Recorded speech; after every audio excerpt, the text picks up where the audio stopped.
Okay, ચલો બધા mute કરી દેજો. તમારું બધાનું સ્વાગત છે ઇસ્કોન મેંગલુરુ શ્રી શ્રી રાધા ગોવિંદ ટેમ્પલ તરફથી તમારું બધાનું હાર્દિક સ્વાગત છે. મને ખૂબ આનંદ થાય છે તમને બધાનું વેલકમ કરતા. Thank you. ભગવાન શ્રી શ્રી રાધા ગોવિંદજીના ચરણોમાં વંદન કરીએ. ભગવાનના શાશ્વત ભક્ત શ્રીલા પ્રભુપાદજીના ચરણોમાં વંદન કરીએ. જયા પતાકા સ્વામીજી મહારાજના મનસ્તદાસ પ્રભુના ચરણોમાં વંદન કરીએ. ઓમ અજ્ઞાનમ તિમિરાંધસ્ય જ્ઞાનાજન શલાકયા ચક્ષુરુન્મિલિતમ યેન તસ્मै શ્રી ગુરુવે નમઃ. શ્રી ચૈતન્ય મનોભીષ્ટમ સ્થાપિતમ યેન ભૂતલે સ્વયં રૂપ કદા મહ્યં દદાતિ સ્વપદાન્તિકમ. વંદેહમ શ્રી ગુરુમ શ્રીયુતાપદકમલમ શ્રી ગુરુમ વૈષ્ણવાંશ શ્રી રૂપમ સાગરજાતમ સગુણ રઘુનાથાન્વિતમ તમ સજીવમ સાદ્વૈતમ સાવધૂતમ પરિજન સહિતમ કૃષ્ણ ચૈતન્ય દેવમ શ્રી રાધા કૃષ્ણ પાદાન સગણ લલિતા શ્રી વિશાખાન્વિતાંશ્ચ. હે કૃષ્ણ કરુણા સિંધુ દીનબંધુ જગતપતે ગોપેશ ગોપિકા કાંત રાધા કાંત નમસ્તુતે.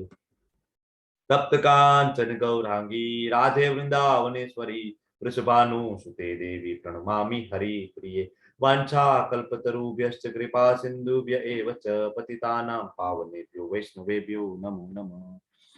जय श्री कृष्ण चैतन्य प्रभु नित्यानंद श्री अद्वैत गदाधर श्रीवासादि गौर भक्तवृंदा. नमो विष्णुपादाय कृष्णपृष्ठाय भूतले श्रीमते भक्ति वेदांत स्वामिने ते नामिने. नमस्ते सरस्वती देवे गौरवाणी प्रचारिणे निर्विशेष शून्यवादी पाश्चात्य देशतारिणे. हरे कृष्ण कृष्ण कृष्ण हरे हरे हरे राम राम राम हरे हरे. हरे कृष्ण प्रभुजी. हरे कृष्ण प्रभुजी. स्लाइड विजिबल છે ને તમારી સામે. हरे कृष्ण. મને આશા છે કે તમે બધાએ લેવલ 2 માં રજીસ્ટ્રેશન કરાવી દીધું હશે, કારણ કે મેં લેવલ 2 ની લિંક કાલે મનદીપ પ્રભુએ શેર કરેલી છે આપણા ગ્રુપની. જી પ્રભુજી કરી દીધું છે. બસ આપણે આ ચેપ્ટર પૂર્ણ થાય પછી આપણે ચર્ચા કરીશું રજીસ્ટ્રેશન વિશે. કેટલાય કરેલું છે એ આપણે ત્યારે ચર્ચાઓ કરીશું. આપણે પહેલા આપણા અધ્યાયને આજે ન્યાય આપી દઈએ. શ્રદ્ધા ત્રય વિભાગ યોગ, બરાબર. આની પહેલા આપણે જે 14મું એક ચેપ્ટર જોયું હતું, તમે યાદ કરો, ગુણત્રય વિભાગ યોગ. એમાં આપણે સત્વ રજ અને તમ 3 પ્રકારના ગુણો આપણે ભણેલા, બરાબર. હવે એ ચેપ્ટર યાદ કરો એટલે આ ચેપ્ટર છે એ એકદમ ઈઝી થઈ જવાનું છે, કારણ કે આમાં જેટલા પ્રકાર આવે છે એ બધા 3 જ પ્રકાર છે, બરાબર. બધાની અંદર સત્વ રજ તમ, સત્વ રજ અને તમ, બરાબર. તો આ ચેપ્ટર ની અંદર મુખ્ય 5 વસ્તુઓ આપણે ભણવાના છીએ, 5 ટોપિક આપણે ભણવાના છીએ. પહેલું છે શ્રદ્ધા, બીજું છે અન્ન. ભગવાન અહીંયા આપણને ડાયટ પ્લાન આપશે. ઘણા બધા એમ કહે ને કે શું ખાવું ના ખાવું ક્યાં લખેલું છે, તમે બધા આટલા સ્ટ્રિક્ટ થાવ છો તો ભગવાન અહીંયા આપણને ડાયટ પ્લાન આપવાના છે. પછી યજ્ઞ વિશે ભગવાન સમજાવવાના છે, તપ વિશે સમજાવવાના છે અને દાન વિશે. અને આ બધાના પ્રકાર સાથે આપણને આ ચેપ્ટર ની અંદર સમજાવવાના છે. ખરેખર આ ચેપ્ટર ડિટેલમાં લઈએ તો મિનિમમ 4 થી 5 કલાક જોઈએ, મિનિમમ. પણ લેવલ 1 છે, આપણી પાસે સમયની મર્યાદા છે, તો આપણે જેટલું સુપરફિશિયલ થાય એટલું આપણે પ્રયત્ન કરીશું કે તમારા કન્સેપ્ટ એટલીસ્ટ ક્લિયર થઈ જાય. પછી તમે આગળ લેવલ 2 માં આવો ત્યારે આપણે આને ખૂબ ડિટેલમાં જઈશું. આખું ચેપ્ટર છે એ કહેવાય પ્રેક્ટિકલ આપને ગાઈડન્સ આપવાનું છે કે શું કરવાનું છે શું નથી કરવાનું. લાઈક 14મા અધ્યાયમાં સત્વ રજ તમો ગુણ હતું, તો કયા ગુણમાં આપણે છીએ ને ક્યાં આપણે જવાનું છે. 16મા ચેપ્ટરમાં આપણે જોયું દૈવી ગુણો અને આસુરી ગુણો, આપણે ગઈકાલે ચર્ચા કરે, બરાબર. તો આપણે ખબર પડે કે આપણે કયા ગુણો ડેવલપ કરવા છે, અથવા આપણે શું કરવું છે, અથવા આપણે ક્યાં છીએ. તો ઘણા બધા માણસો તો કયા ગુણમાં છે ને એ જ એને ખબર નથી. એ તમો ગુણમાં છે એને ખબર જ નથી કે આ તમો ગુણ છે, બરાબર. એટલે આપણે ભગવદ ગીતામાં આવ્યો તો આપણે એ તો ખબર છે કે સત્વ રજ અને તમ 3 ગુણો છે, અને સૌથી સારો સત્વ છે, અને એનાથી ઉપર પણ શુદ્ધ સત્વ છે. અને ભગવાન એમ કહે છે કે આ 3 ગુણોની પરે થઈ જવાનું છે. આપણે આટલું તો ખબર છે, ભલે આપણે થઈ નથી શકતા, ખબર છે એટલે એક સમય આપણે થઈ શકીશું. પણ ઘણા બધા એવા મનુષ્ય છે કે જેને ખબર જ નથી કે ભાઈ આ 3 ગુણો છે એ શું છે, બરાબર. સંતો મહંતોના આશીર્વાદ હોય અને પુણ્ય કર્મો, ભક્તિ ઉન્મુખ પુણ્ય કર્મો કરેલા હોય ને પૂર્વજન્મમાં, તો એ પોસિબલ છે, નહીં તો પોસિબલ નથી. અર્જુન ઉવાચ, પેલા શ્લોકની અંદર અર્જુનજી પૂછે છે, શું પૂછે કે હે કૃષ્ણ, જે લોકો શાસ્ત્રના નિયમોનું પાલન નહીં કરીને પોતાની કલ્પના પ્રમાણે પૂજા કરે છે ને એમની સ્થિતિ કઈ છે? સત્વગુણી છે, રજોગુણી છે, તમોગુણી છે?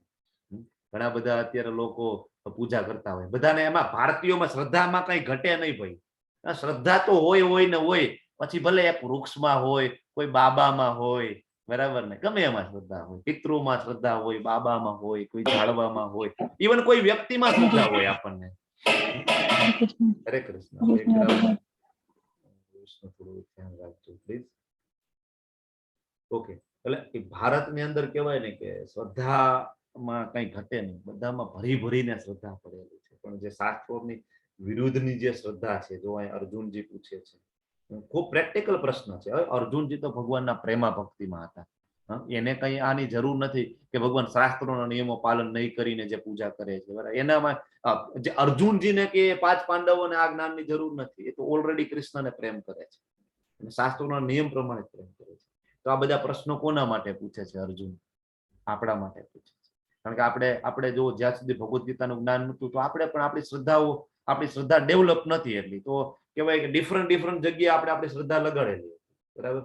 તો હવે અર્જુન પૂછે છે કે આવા જે નિયમ પ્રમાણે જે શ્રદ્ધા નથી ભગવાન, એ કેવી છે, બરાબર.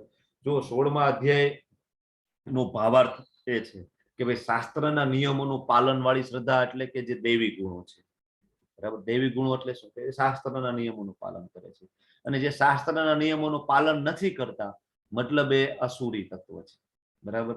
તો શાસ્ત્રમાં જે ના હોય એવા નિયમોનું પાલન કરવું ના જોઈએ. એ આસુરી પૂજા થઈ જાય છે. ઘણા બધા લોકો આજકાલ ઝાડમાં શ્રદ્ધા હોય, પથ્થરમાં શ્રદ્ધા હોય, અમુક જગ્યામાં, અમુક વ્યક્તિમાં હોય છે.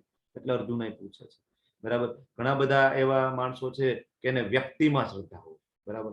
વ્યક્તિની અંદર તમે બધા જોવો છો ને, સચિન તેંડુલકરના મંદિર હોય અને ત્યાં આરતી થતી હોય, અમિતાભ બચ્ચનના મંદિર હોય ત્યાં આરતી થતી હોય, રજનીકાંતના મંદિર હોય, બરાબર. અને હવે અમુક જગ્યાએ તો નરેન્દ્ર મોદીની પણ પૂજા થાય, એના પણ મંદિર બને છે, બરાબર. તો જેની અંદર દેવી ગુણો નથી, ભગવાન આગળ દેવી અને આસુરી ગુણોની ચર્ચા કરી. જે શાસ્ત્રોના નિયમોથી વિરુદ્ધ છે, આ બધી પૂજા છે એ આસુરી પૂજા છે, બરાબર. ભગવાન આપણને હમણાં કહેશે, બરાબર. આ જનરલી આપણી છે ને જનરલ ટેન્ડન્સી છે કે આપણે કહેવાય માણસોને પૂજવા છે, બરાબર. આપણી જનરલ ટેન્ડન્સી. તો કઈ કેટેગરીમાં આવે, બરાબર. આપણે પિતૃઓને ઘણા માણસોને મેં જોયે છે કે એના જે વડદાદાઓ જે પિતૃઓને એટલા બધા પૂજતા હોય કે ભગવાનનું પણ કઈ ઇમ્પોર્ટન્સ ન હોય એની બાજુ, બધું જ એના માટે એ જ હોય, બધું જ હોય. તો આવી જે શ્રદ્ધા છે એ કઈ શ્રદ્ધા છે? આવી શ્રદ્ધા ને કેવી શ્રદ્ધા કહેવાય? તો ભગવાન હવે કહેશે, શ્રી ભગવાન ઉવાચ ત્રિવિધા ભવતી શ્રદ્ધા દેહિનામ સા સ્વભાવજા સાત્વિકી રાજસી ચેવ તામસી ચેતિ તામ શૃણુ. ભગવાન વારંવાર કહે છે કે સાંભળવાનું ખૂબ મહત્વ છે. શ્રવણમ. આજનો સમજ ભાગવતમનો શ્લોક એના ઉપર જ હતો, શુણતામ સો કથા કૃષ્ણ, બરાબર ને, કે ભગવાનની કથા સાંભળવી. શું સાંભળવું? ભગવાન કહે છે કે અર્જુન તું સાંભળ, હું તને કહું છું કે દેહધારી જીવ દ્વારા પ્રાપ્ત કરાયેલા પ્રકૃતિના જે ગુણો છે એ મુજબ એની શ્રદ્ધા 3 પ્રકારની. ઘણાની શ્રદ્ધા તમોગુણી, રજોગુણી, સત્વગુણી. હવે આ વિશે મારી પાસેથી સાંભળો. જો બધું 3 પ્રકારનું. આપણે વાત થઈ હતી કે પ્રભુપાદજીના મેક્સિમમ લેક્ચર છે એ સત્વ, રજ અને તમ ગુણ ઉપર છે. શું કામ? એ સમજાઈ જાય ને તો ઘણું બધું સમજાઈ જાય. અને બીજું, એ સમજવું ખૂબ ઈઝી છે. 3 ગુણો, બરાબર, બહુ ઈઝી છે. સત્વગુણ સારો છે, રજોગુણ છે એ મીડિયમ છે, અને તમોગુણ છે એ લોઅર કેટેગરીમાં છે. તમે વાંચો તમને ઈઝીલી સમજાઈ જાય. અને બીજું એનો ફાયદો છે ને એ જોરદાર ફાયદો છે. આપણે ખબર પડે કે ભાઈ આપણે ક્યાં આપણી જાતને ક્યાં લઈ જવી છે. આપણે કોઈ કામ કરીએ, એક્શન કરીએ તો આપણે તરત એમ થાય કે ભાઈ નહીં, આ તો તમોગુણી છે, આ મારે ના કરવું જોઈએ, બરાબર. પેલા તો આપણે ગઈકાલે વાત કરી હતી કે ભાઈ પેલા છે ને આપણને કોઈ ગાઈડ કરતા કે ભાઈ જો આમ ના કરાય, આને તો ખરાબ કામ કહેવાય, આને પાપ કર્મ કહેવાય, આવું કામ ના કરાય. પણ હવે કહેવાય કળિયુગનો પ્રભાવ જેમ જેમ આવતો જાય છે તો માણસો બધા ખૂબ સેન્સિટિવ થઈ ગયા. આપણે બધા ખૂબ સેન્સિટિવ થઈ ગયા કે આપણે કોઈક સલાહ દે તો આપણે ગમે નહીં, આપણે તરત આપણું મોઢું બગડી જાય અને આપણે એને તરત અપમાન માની લઈએ. મંદિરમાં જાય આપણે ને કોઈક આપણે શીખડાવે કે ભાઈ આમ પ્રણામ ના કરે, આમ આ રીતના પ્રણામ કરવા જોઈએ, દંડવત પ્રણામ કરતા શીખડાવે તો તરત આપણો અહમ ગવાઈ જાય. ભાઈ અમને નહીં આવડતું હોય ભગવાનને પગે લાગતું, તમે જ મોટા ભક્ત થઈ ગયા છો, બરાબર. એટલે કળિયુગની અંદર એવું છે કે ફીડબેક, બરાબર, કોઈ આપણને આપે નહીં અત્યારે, કારણ કે બધા સેન્સિટિવ માણસો. તો પોતાની જાતને ફીડબેક આપવું પડશે. કઈ રીતના? ભગવદ્ ગીતા વાંચીશું, ભગવદ્ ગીતા સમજીશું તો આપણે આપણી જાતને ફીડબેક આપી શકીશું કે ભાઈ સત્વ, રજ ને તમ ગુણ છે, બરાબર, એ મુજબ આપણે આગળ વધવાનું છે. તમો ગુણમાંથી રજોગુણમાં, રજોગુણમાંથી સત્વગુણમાં. આપણે જાતે આપણી જાતને ઇન્ટ્રોસ્પેક્ટ કરવી પડશે. બરાબર. ભગવાનના ચેપ્ટરમાં સૌથી પહેલા શ્રદ્ધા સમજાવે છે, કારણ કે સૌથી ઇમ્પોર્ટન્ટ છે એ શ્રદ્ધા છે. સૌથી ઇમ્પોર્ટન્ટ છે. પહેલા ચેપ્ટરમાંથી હું તમને કહું છું ને કે તમે બધા સુકૃતિઓના માલિક છો. સુકૃતિઓ, બરાબર. પુણ્ય જન્મો કહેવાય કે પૂર્વ જન્મોના પુણ્ય કર્મો હોય તો જ રજીસ્ટ્રેશન થાય. રજીસ્ટ્રેશન કર્યા પછી ભગવાનની કૃપા હોય, ભક્તના આશીર્વાદ હોય તો તમે 17મા ચેપ્ટર સુધી પહોંચી શકો. ઘણા બધા સ્કીપ કરી દે છે, જતા રહે છે ઘણા બધા. જો રજીસ્ટ્રેશન બહુ બધું થાય, એમાંથી જોઈન કેટલા કરે, અને જેટલા જોઈન કરે એમાંથી 18 અધ્યાય પૂર્ણ કેટલા કરે, અને એમાંથી લેવલ 2 માં આવે કેટલા? બહુ ઓછો રેશિયો છે. અમે તો જોતા હોઈએ છીએ દર વખતે, બહુ ઓછો રેશિયો છે. બરાબર. તો એ શ્રદ્ધા પહેલું પગથિયું તમારા બધાનું આમ અત્યારે ક્લિયર છે. પહેલું પગથિયું છે. બરાબર.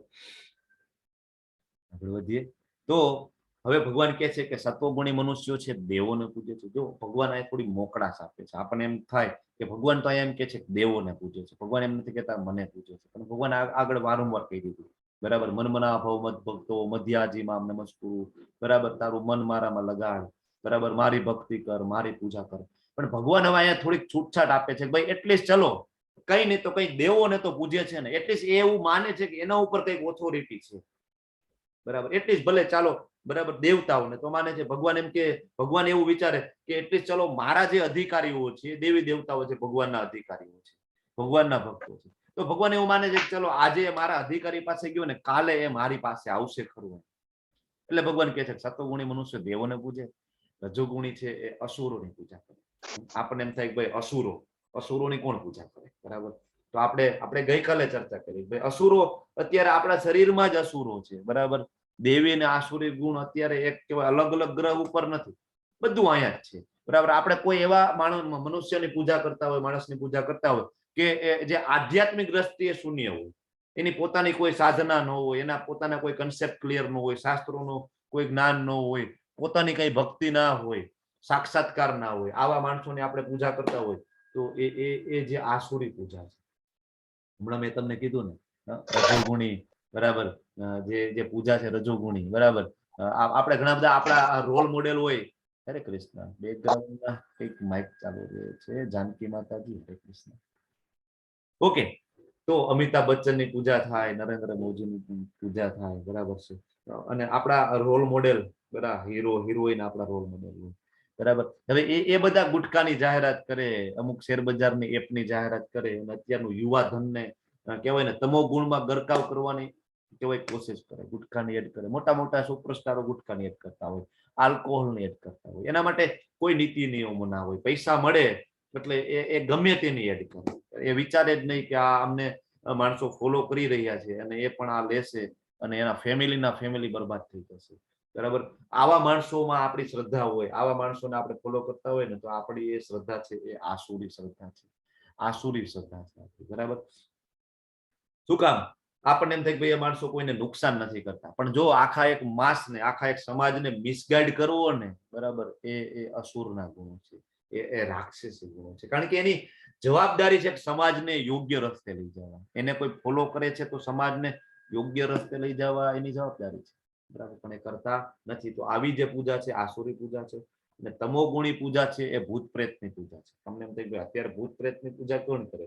પણ તમે જો બોલી કાળી ચૌદશ હોય ત્યારે સ્મશાનની અંદર બધા તાંત્રિકો ભુવાઓ ભેગા થાય, ખોપરીઓ રાખેલી હોય, પક્ષીઓ જીવતા પક્ષીઓને મારી નાખે, બલિ આપે, જાત જાતના અવાજો કાઢે, કઈ ને કઈ લોકોના ત્યાં લોકો એકઠા થયા હોય. એ બધાના પ્રશ્ન પણ એવા હોય કે બાબાજી શેર બજારમાં પૈસા ડૂબી ગયા છે, શું થશે? બાબાજી મારી ઘરવાળી જતી રહી છે, કઈક આનું સોલ્યુશન આપો. અથવા બાબાજી હું માંગલિક છું, ક્યારે મારા લગ્ન થશે? આવા ફાલતુ પ્રશ્નો હોય. શોર્ટ ટર્મ પ્રેય અને શ્રેય વિશે આપણે ચર્ચા કરેલી.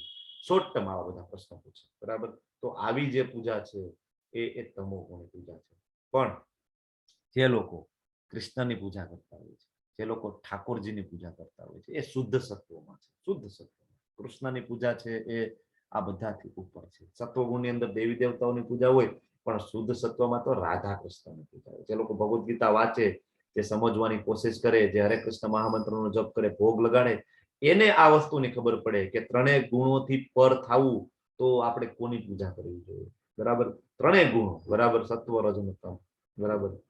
અને ફાયદો શું છે ભાઈ? શુદ્ધ સત્વ માં પૂજા કરવા, ભક્તિ કરવાનો ફાયદો એ છે કે કદાચ ફોલ ડાઉન થાય ને તોય સત્વ ગુણમાં રહીએ. બાકી જો સત્વગુણ, રજોગુણ, તમોગુણમાં ફોલ ડાઉન થાય તરત નીચે સત્વગુણમાં હોય તો રજોગુણમાં જતા રહે, રજોમાં હોય તમોગુણમાં જતા રહે. એટલે ફાયદો છે ફોલ ડાઉન, બરાબર. તરત આપણે પાછા એટેચ થઈ જઈએ, બરાબર. અહીંયા આ જે પિક્ચર છે એ ક્યાંનું મંદિર છે? કોણ કે છે? માયાપુરી નગર બાજુ. નહીં, માયાપુરનું નથી માતાજી. કૃષ્ણ બલરામજી નું મંદિર વૃંદાવન છે. હા, બેલા માતાજી બોલ્યા ને, હા, વૃંદાવનનું મંદિર છે. કૃષ્ણ વૃંદાવન બલરામ, કૃષ્ણ અને બલરામજી નું મંદિર. કૃષ્ણ બલરામ છે. જો અત્યાર સુધી કોઈ પણ સંપ્રદાય આપને બલરામજી નહોતા આપેલા, બરાબર. બલરામજીની પૂજા બીજા બધા સંપ્રદાયોમાં ઓછી થાય છે, પણ આપણા ઇસ્કોનના દરેક ટેમ્પલમાં બલરામજીની પૂજા થાય છે. કારણ કે ભગવાનનો સૌથી પહેલો વિસ્તાર બલરામજી છે. બધા દેવ દેવતાઓ પછી આવે છે, બધા દેવ દેવતાઓ. પહેલો વિસ્તાર છે શંકરષણ છે. ભગવાનની જમણી બાજુએથી પહેલો વિસ્તાર ભગવાન કરે છે તો એ શંકરષણ છે. નિત્યાનંદ પ્રભુ છે, બલરામજી છે. પછી જ એમાંથી આગળ આગળ જાય તો શંકરષણમાંથી બરાબર પ્રદ્યુમ્ન, શંકરષણ, અનિરુદ્ધ ને વાસુદેવ. પછી એમાંથી ભગવાન શ્રીરામ આવે છે. પ્રભુ શ્રીરામ છે, લક્ષ્મણ છે, શત્રુઘ્ન છે, ભરત છે. અને એમાંથી ફરીથી જે લક્ષ્મણજી છે, શત્રુઘ્નજી છે, બરાબર, લક્ષ્મણજી એટલે શંકરષણ છે. ફરીથી શંકરષણમાંથી ભગવાનનો પેલો પુરુષ અવતાર છે એ ભૌતિક જગતમાં પ્રગટ થાય છે, મહાવિષ્ણુ. મહાવિષ્ણુમાંથી ગર્ભોદક્ષાય વિષ્ણુ, ગર્ભોદક્ષાય વિષ્ણુમાંથી શિરોદક્ષાય વિષ્ણુ, ગર્ભોદક્ષાય વિષ્ણુની નાભીમાંથી બધા બ્રહ્માંડોની, બરાબર, બ્રહ્માજીની ઉત્પત્તિ થાય અને બ્રહ્માજી છે બ્રહ્માંડની ઉત્પત્તિ કરે. તો સૌથી શરૂઆત લક્ષ્મણજીથી થાય છે, લક્ષ્મણજીની. અને એનો જે સેવાનો ભાવ છે એ બરાબર મોસ્ટલી બધા ઇગ્નોર કરતા હોય છે, પણ એની જે સેવા છે એ ઇનકમ્પેરેબલ છે, બરાબર. એટલે કોની પૂજા કરવી? કૃષ્ણની પૂજા કરી, બરાબર, તો ગતિ શું થાય?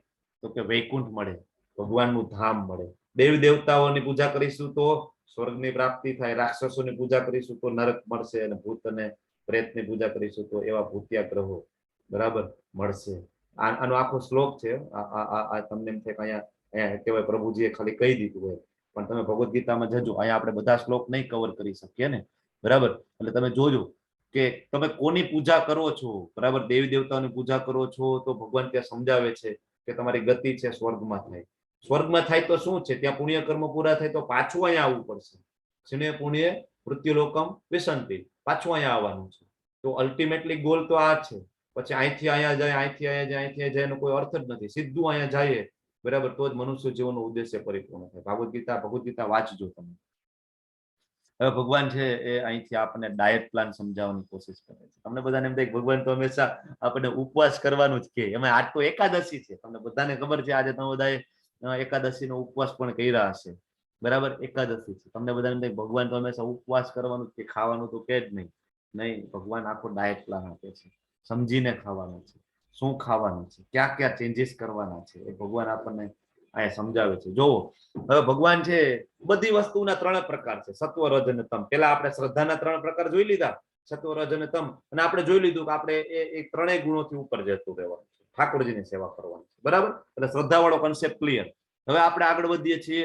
અન્ન, આપણે જે ફૂડ, આપણો જે ડાયટ પ્લાન છે, તો ભગવાન કહે છે કે જે અન્ન સત્વગુણી મનુષ્યને પ્રિય છે તે આયુષ્ય વધારનાર છે. સાત્વિક ફૂડ કેવું હોય, બરાબર. સાત્વિક ફૂડ ભગવાન ઠાકોરજીને ભોગ લાગે એ સાત્વિક ફૂડનો ભોગ લાગે, તો એ કેવું હોય? આયુષ્ય વધારનાર. આયુષ્ય વધારનાર એટલે હું બધા ભક્તોને બહુ બધું કહેવાય 200-500 વર્ષ જીવવાની આશા છે? નહીં. જેટલું જીવીએ ને એટલું સારું જીવીએ. મનુષ્ય દેહનો જે ખરેખર જે ઉદ્દેશ્ય છે ને એ પરિપૂર્ણ થાય, એમાં એ મદદરૂપ થાય. એટલે આયુષ્ય વધારનાર, જીવનને શુદ્ધ કરનાર છે, બરાબર. બધા કલ્મશો જે છે એ દૂર કરનાર છે. તો સારું જેવું અન્ન એવું મન, તમને બધાને ખબર છે, બરાબર. પછી બળ અને સ્વાસ્થ્ય આપનાર, શક્તિ વધારનાર, બળ આપનાર છે, બરાબર. કોરોનામાં બધાને ખબર પડી ગઈ કે ઇમ્યુનિટીની ખૂબ જરૂર છે, રોગ પ્રતિકારક શક્તિ, બરાબર. તો ત્યારે આપણને ડોક્ટરો સલાહ આપતા કે ભાઈ જો ઘરનું ખાવાનું, ગરમ ગરમ ખાવાનું, ફ્રૂટ ખાવાના. કોઈ ડોક્ટર એમ કીધું કોરોનામાં કે ના ના તમે બહાર જઈને પીઝા ખાજો, તમે પંજાબી શાક, પંજાબી કરીઝ ખાજો તમે, કે જ્યાં અઠવાડિયામાં 2 જ વખત એની ઓલી ગ્રેવી બનતી હોય અને પછી ફ્રીજમાં મૂકી દે. પછી તમે જઈને ઓર્ડર આપો કે ભાઈ ચલો પનીર ટીકા મસાલા, એટલે એને બધું કટિંગ કરીને પીસ પડ્યા હોય ને ઓલી ગ્રેવી ફ્રીજમાંથી કાઢે 3 દિવસની વાસી, તપેલામાં નાખે, ગરમ કરે, મિક્સ કરીને આપી દે. અને આપણને એમ થાય વાહ, ગરમા ગરમ બનાવીને આપ્યું. પણ એ સાત્વિક ફૂડ નથી. વાસી છે. હમણાં આગળ ભગવાન આપણને કહેશે તમોગુણી ફૂડ છે. બરાબર. તો સ્વાસ્થ્ય બળ આપનાર એવું ફૂડ છે, એ ઘરનું છે. ડોક્ટરોએ તમને બધાને સલાહ આપી ને. પછી તો કે સુખ અને તૃપ્તિ આપનારું છે, સુખ આપનારું છે. માર્ક કરજો, જયારે તમારું મન અશાંત હોય અથવા તમે ખૂબ ખુશ હોય ત્યારે વિચારવાનું કે ભાઈ મેં શું જમ્યું હતું અથવા કોના હાથનું જમ્યું હતું. બરાબર. જો આજુબાજુનું વાતાવરણ જે મુશ્કેલીઓ છે એ કામ નથી કરતી અથવા ઇફેક્ટ નથી કરતી એવું નથી, એ ઇફેક્ટ કરે છે. બરાબર. સામાજિક, કૌટુંબિક, આર્થિક જે કઈ સંકળામણ હોય એ ઇફેક્ટ કરે. છતાં પણ વિચારું છો કે તમે શું ખાધું છે, શું જમ્યા છો અને ક્યાં જમ્યા છો. ખૂબ ઇમ્પોર્ટન્ટ છે. આજે એકાદશી છે તો તમે આજે એકાદશીના ઉપવાસ કરો. અને જે લોકો એકાદશીના ઉપવાસ કરે છે એને ખબર છે કે બીજે દિવસે કાલે સવારે એ લોકો 16 માળા સવારમાં કરે ને એકદમ એટેન્ટિવલી, સબમિસિવલી, એકાગ્રતાથી, શરણાગતિના ભાવથી થશે આવતીકાલના જે જપ છે. શું કામ? અન્નનો પ્રભાવ છે. બરાબર. કારણ કે એકાદશી કરવાથી શરીરનું તપ થઈ જાય. અને આજના દિવસે મેક્સિમમ સમય છે કૃષ્ણ કથા સાંભળવામાં અને ભગવાનનો જપ કરવામાં ગાળવો જોઈએ. એનાથી શું થાય? શરીરનું તપ ઉપવાસ કરવાથી થાય, વાણીનું તપ ભગવાનના જપ કરવાથી થાય, મનનું તપ ભગવાનનું ચિંતન કરવાથી થાય. બરાબર. તો ફૂડ છે એ ખૂબ ઇમ્પોર્ટન્ટ છે. બરાબર. શરીરનું તપ છે એ ખૂબ ઇમ્પોર્ટન્ટ છે. વાણીનું તપ કીર્તન કરીએ તો થઈ જાય. બરાબર. તો અહીંયા ભગવાન છે એ આપણને કહે છે સુખ અને તૃપ્તિ આપનારો. આવું અન્ન કેવું હોય? રસયુક્ત હોય છે, સ્નિગ્ધ, ટેસ્ટી હોય છે, સ્નિગ્ધ હોય છે, પોષણ કરનાર હોય છે. બરાબર. આપણે હેલ્ધી બનાવે એવું, પોષણ કરે અને હૃદયને ભાવે એવું છે. મતલબ આપણા મનને પ્રિય લાગે એવું હોય છે. બરાબર. હવે જો અહીંયા આ જે તમે ફૂડ જોઈ રહ્યા છો, બરાબર, તો આ ફૂડ છે કયું ફૂડ છે? હરે કૃષ્ણ.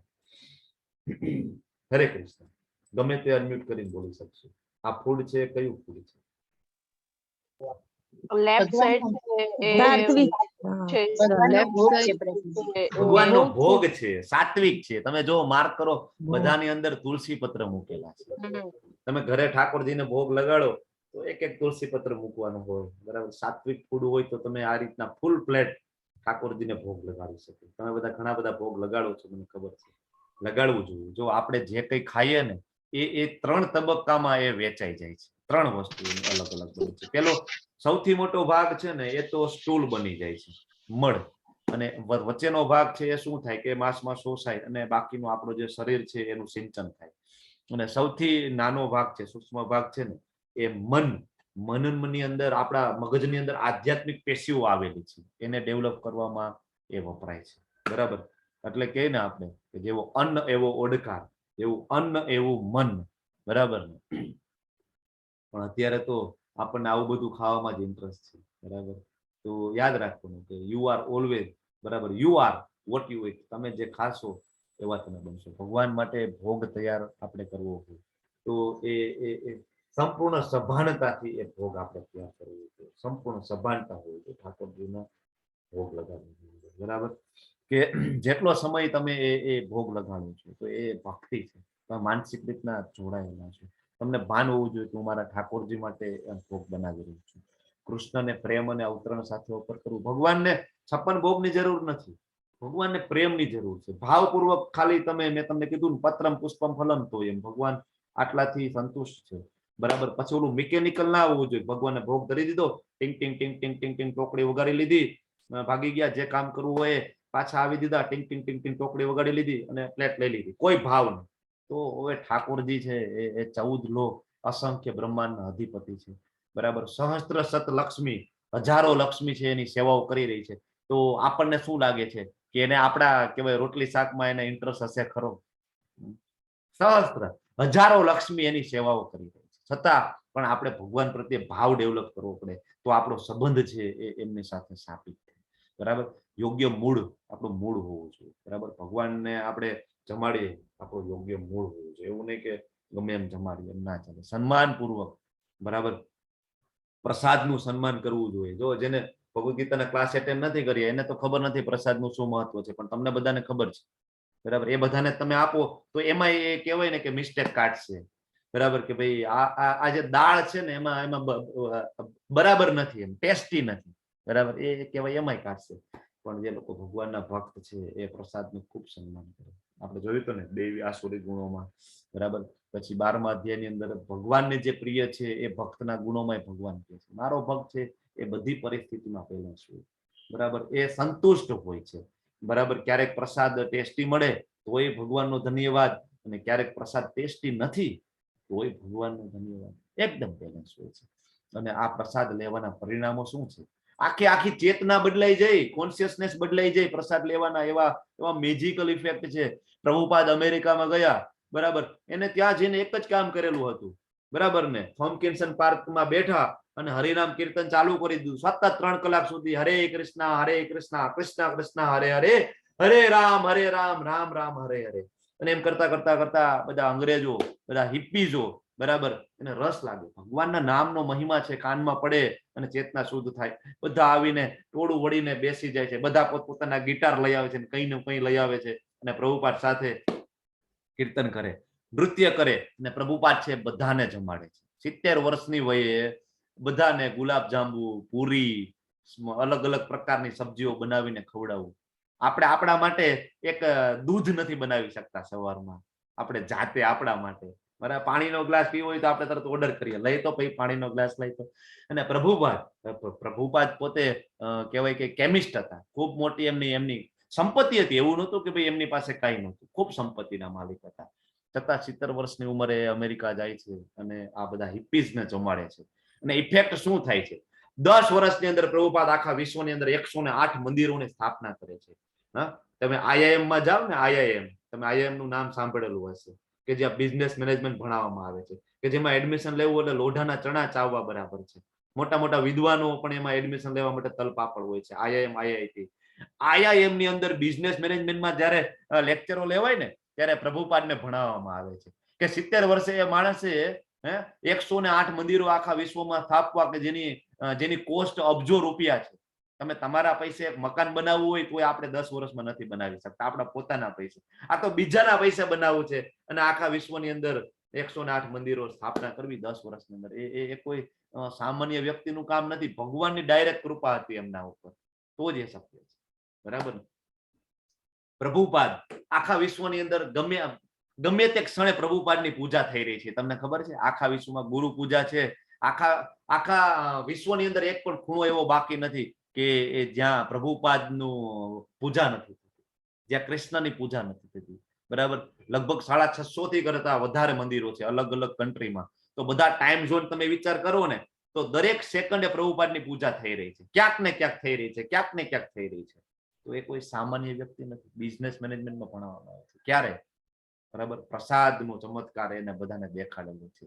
ભગવાનના હરિનામનો ચમત્કાર એને બધાને દેખાડેલો છે.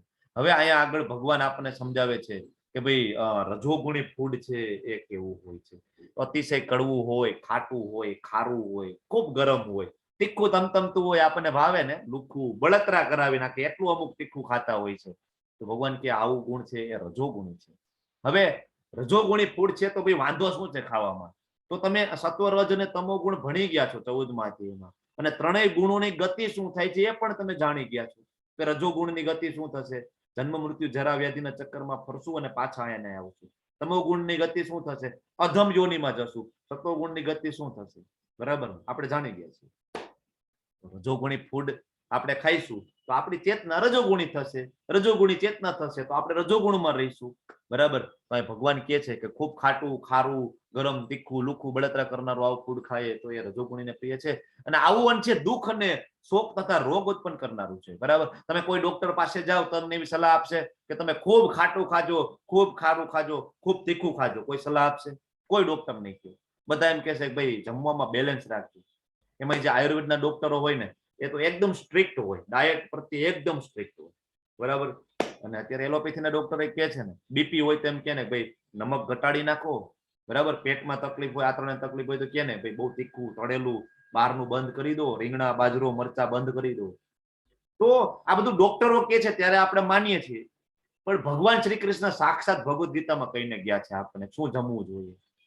આપણે એનું માનવું નથી. આપણે ઓલા મોટિવેશનલ સ્પીકરો ને અત્યારના આ ડાયટિશિયનો હોય ને, કે ખાલી 2 વર્ષ ભણી ગયા હોય ઉપર છેલ્લું, અને પછી આપણે ડાયટની સલાહ આપતા હોય. આપણે એનું માનીએ, 300 રૂપિયા કન્સલ્ટિંગ આપીએ, 500 રૂપિયા કન્સલ્ટિંગ આપીએ, બરાબર. પછી આપણે શું શીખડાવે અંદર જઈને? તો કે તીખું નહીં ખાવાનું, રીંગણા બાજરો નહીં ખાવાનું, બહુ ગરમ નહીં ખાવાનું, સાદો ખોરાક લેવાનો. અરે ઓલરેડી કૃષ્ણ કહી ગયા છે ભગવદ ગીતામાં, વાંચો તો ખરી તમે. પણ આપણે એને 500 રૂપિયા આપીએ ને એટલે આપણે એનું માનીએ છીએ, ભગવાન આપણે એમને આપી ગયા છે એટલે આપણે માનતા નથી. હવે આગળ ભગવાન કહે છે તમોગુણી ફૂડ કેવું હોય, તો ભોજન કરવાના 3 કલાક પહેલા રાંધેલું, મતલબ જે વાસી છે ને 3 કલાક પહેલા, બરાબર, એ તમોગુણી છે. સ્વાદ વિહીન છે, બગડેલું છે, દુર્ગંધ મારતું છે. જો અહીંયા દુર્ગંધ મારતું આવે છે. ઘણા બધા એમ કે પ્રભુજી તમે એમ કહો છો કે ડુંગળી લસણ નહીં ખાવાના, ક્યાં લખેલું છે? બરાબર, જો અનિયન ગાર્લિક ખાય અને મોઢામાંથી વાસ ના આવે એવું બને ખરી? બરાબર, ભગવાન એ કહે છે કે દુર્ગંધ મારતું. બરાબર, તમને એક ઉદાહરણ આપું કે તમે કોઈને પ્રેમ કરતા હોય, તમે એને મળવા જાવ ને તોય તમે ડુંગળી લસણ ખાઈને નથી જતા. શું કામ? તમારા મોઢામાંથી વાસ આવશે. ભાઈ હું જેને પ્રેમ કરું છું એને ગમશે નહીં, બાજુમાં બેઠો હોઈશ તો મારા મોઢામાંથી ડુંગળીની સ્મેલ આવશે. આપણે અથવા તો ઓલું કહેવાય કે માઉથ ફ્રેશનર આપણે અત્યારના છોકરાઓ તો ખિસ્સામાં રાખે, બરાબર, તરત ટીક ટીક કરીને માઉથ ફ્રેશ. શું કામ ભાઈ? તમે ભૌતિક જગતના પ્રેમ માટે તમે આટલું કરો છો, અને જે શાશ્વત પ્રેમ છે જે તમારો કૃષ્ણ સાથેનો, એના માટે તમે એટલું છોડી ના શકો. અને મેક્સિમમ ડિબેટની ચર્ચા છે. તમે જ્યારે મને વારંવાર આ પ્રશ્ન પૂછવામાં આવ્યો, ડુંગળી લસણ શું કામ છોડવાના, ક્યાં લખેલું છે? ભગવાન કહે છે દુર્ગંધ મારતું, એઠું, અસ્પૃશ્ય વસ્તુઓનું બનેલું ભોજન એવા લોકોને પ્રિય હોય છે જે તમોગુણી છે.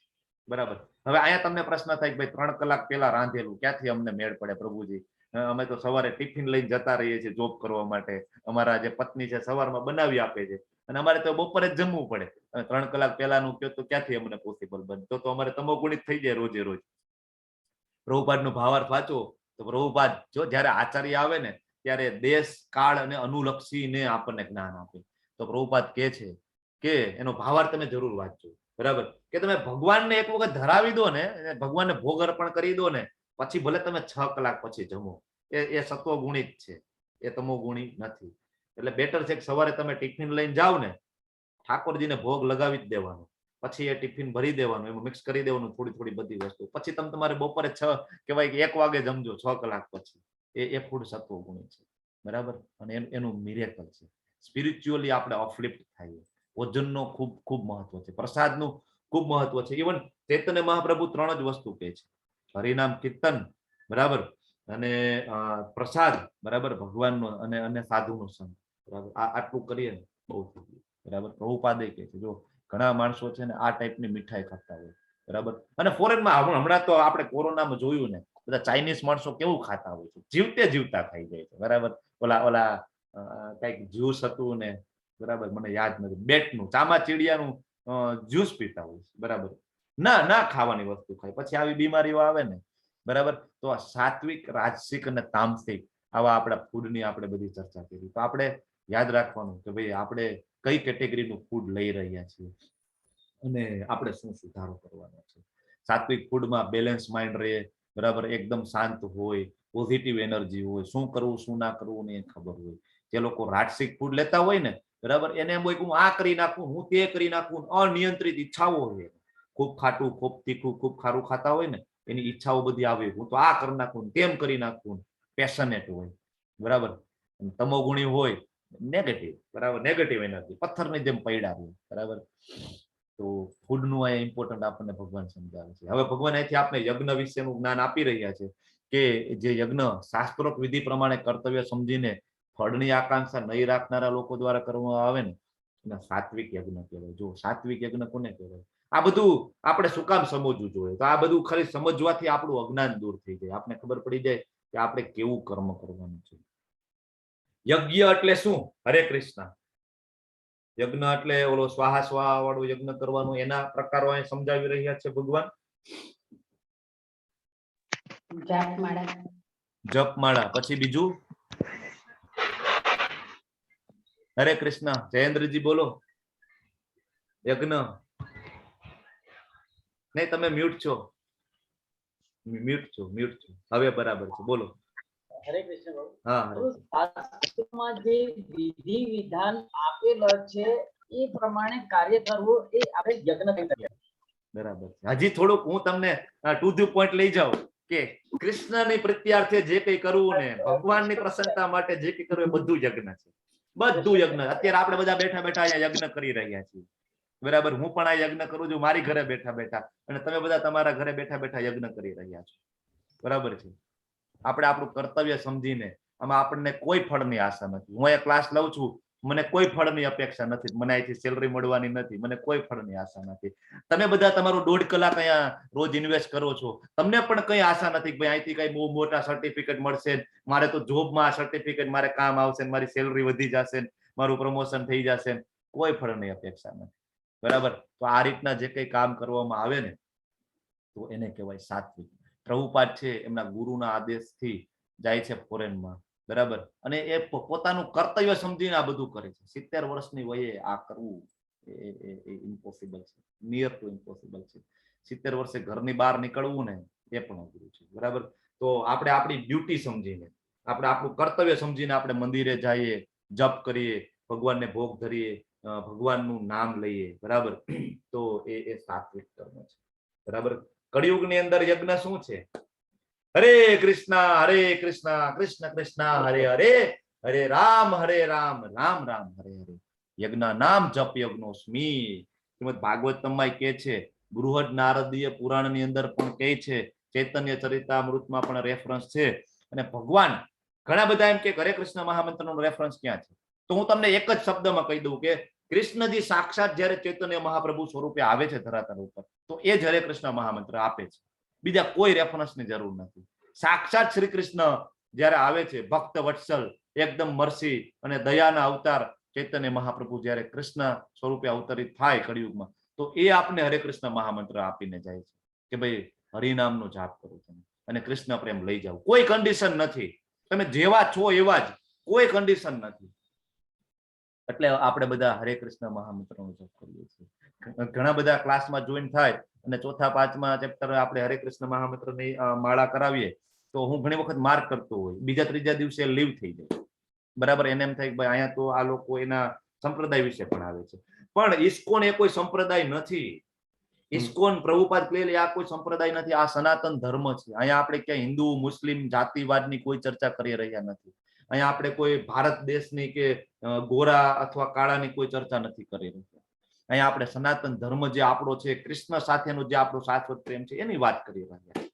બરાબર. તો કળિયુગની અંદર નિર્ધારિત ધર્મ છે. ચૈતન્ય મહાપ્રભુ આવે છે અને આપણને કહે છે સંકીર્તન યજ્ઞ, યજ્ઞ નામ જપ યજ્ઞોસ્મી. હવે રાજસિક યજ્ઞ કેવા હોય?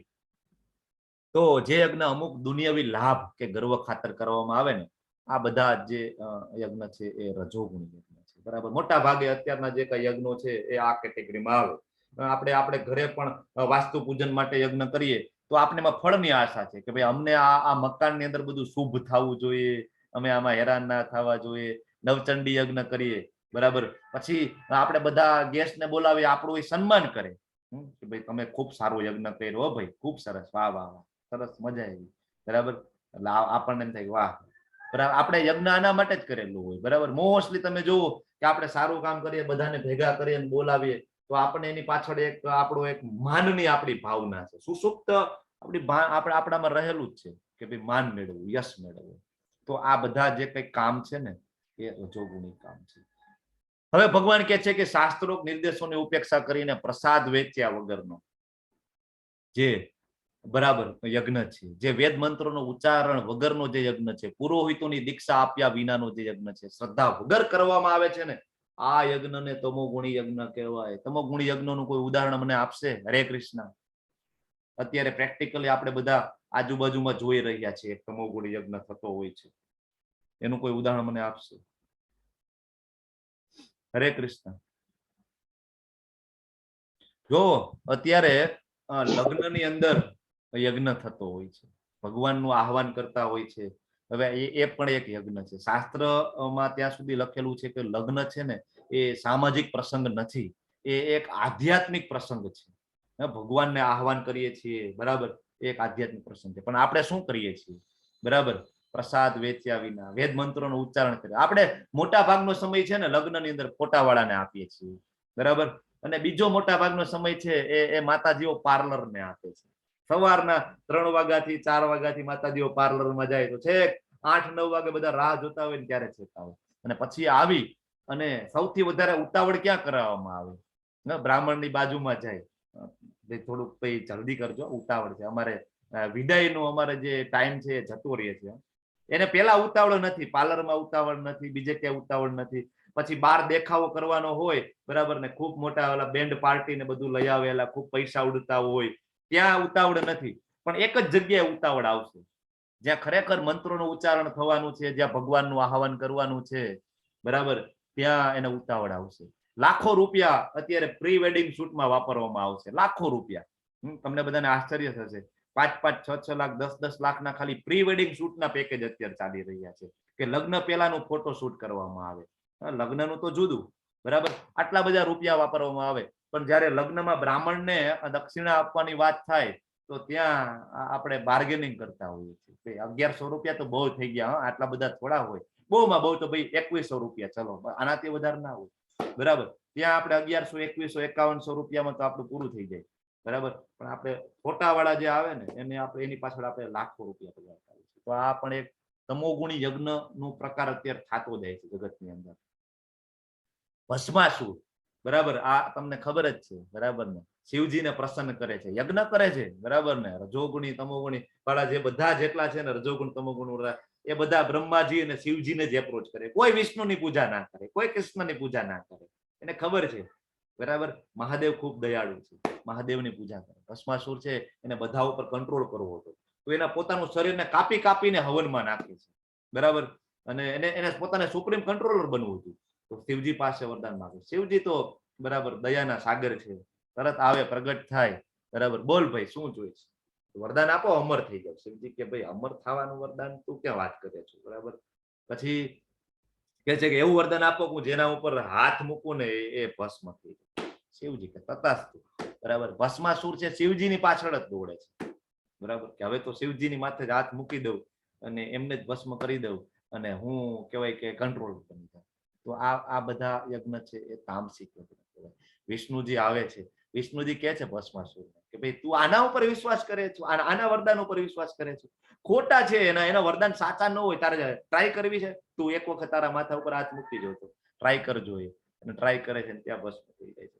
ઠાકોરજી આવે છે ભક્તોની, જ્યારે મોટા મોટા ભક્તો યાદ કરે ત્યારે પણ ઠાકોરજી આવે છે.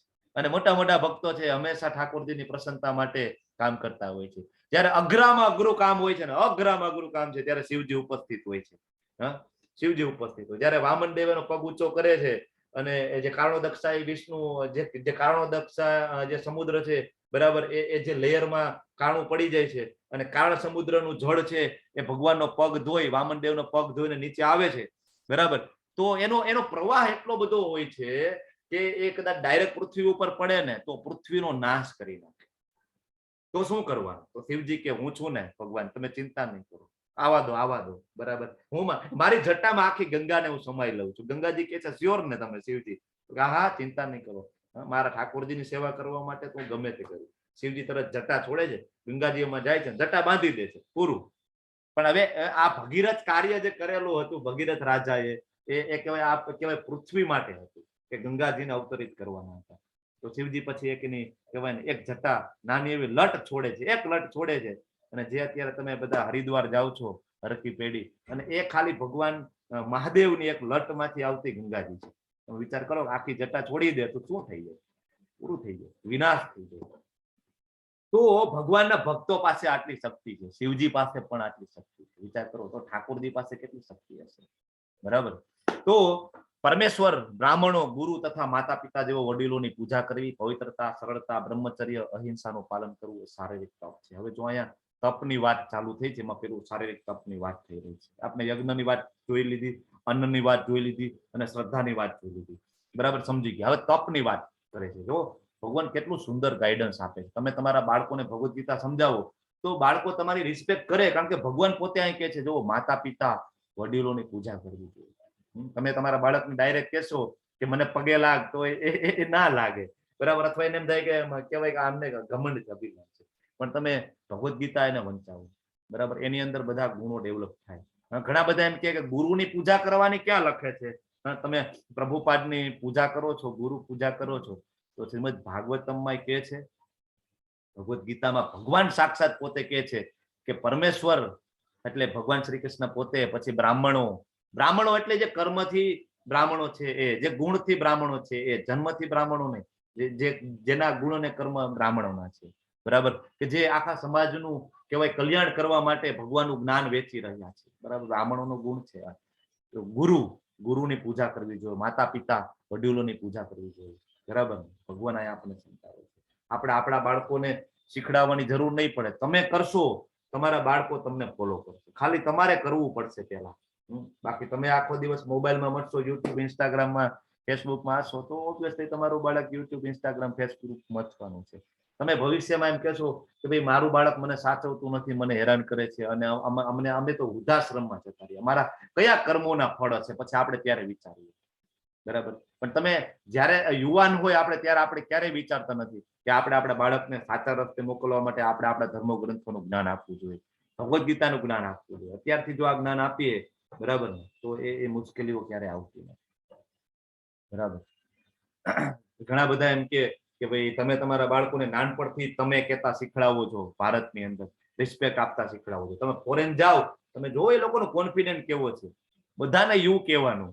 તમે દાદા હોય તો એ યુ છે, પપ્પા હોય તો યુ છે, નાનો ભાઈ હોય તો એને યુ જ કહેવાય, બધા માટે યુ શબ્દ જ વપરાય, બરાબર છે.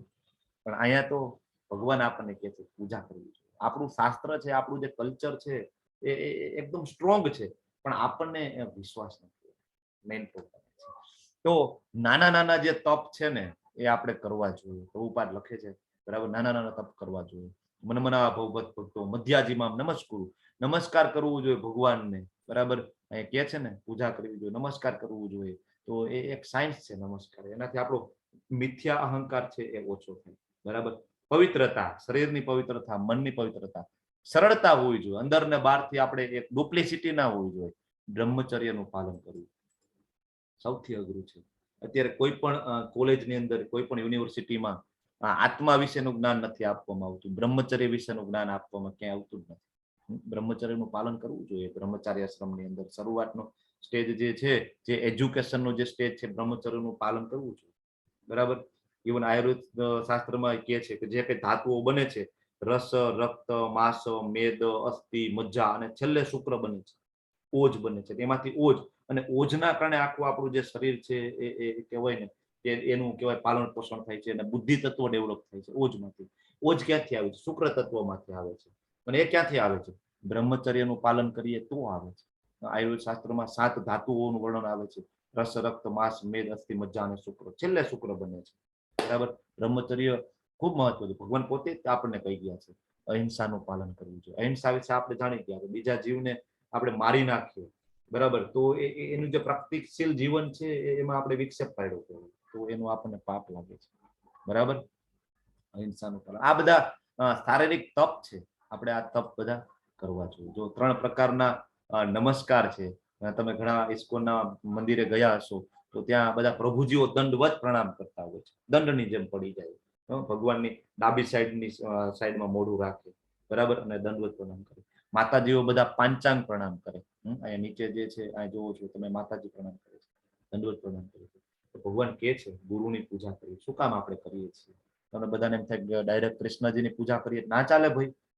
પણ ભગવદ્ ગીતા શ્રીમદ ભાગવતમ જે અત્યારે જે સ્કંદ ચાલી રહ્યો છે, બરાબર, પહેલો સ્કંદ, બીજો અધ્યાય, એના 16મા શ્લોકથી જ ચાલુ થાય છે, બરાબર, કે ભાગવતોની સેવા કરો તો જ ભગવાનની ભક્તિ પ્રાપ્ત થાય. ભાગવતો એટલે ભક્તો, ભગવાનના જે ભક્તો છે એની સેવા કરશો તો ભગવાનની ભક્તિ પ્રાપ્ત થાય છે, બરાબર.